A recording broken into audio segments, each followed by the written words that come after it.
Insurgent group of Niger has declared the prosecution of deposed President Mohamed Bazoum for high treason and undermining state security. The announcement came hours after they communicated that they were open to dialogue with West African nations to settle the ascending regional crisis. The soldiers who took power last month are facing international pressure to release and reinstate the democratically elected leader.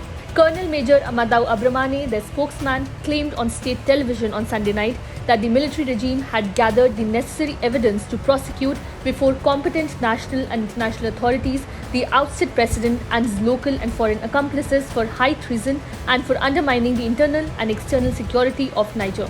He also dismissed concerns over Bazoum's health, saying that the deposed leader had seen his doctor the previous day.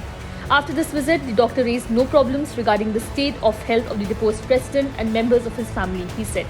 Bazoum, 63, and his family have been held at the president's official residence in Niamey since the coup on July 26, with international concern mounting over their conditions in detention.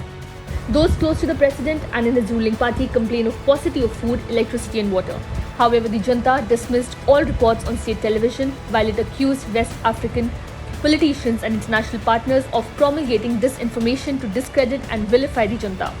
The Economic Community of West African States, ECOWAS, has called for Bazoum's reinstatement, imposing severe economic sanctions on Niger and threatening military intervention if civilian rule is not restored. Still, the West African bloc, which has approved the deployment of a standby force to restore constitutional order in Niger, has said it remains committed to finding a diplomatic solution to the crisis.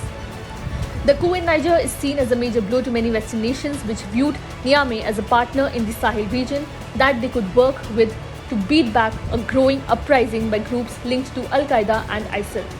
The United States and France have more than 2,500 military personnel in the region, and with other European countries have invested hundreds of millions of dollars in military assistance and training of Niger's forces.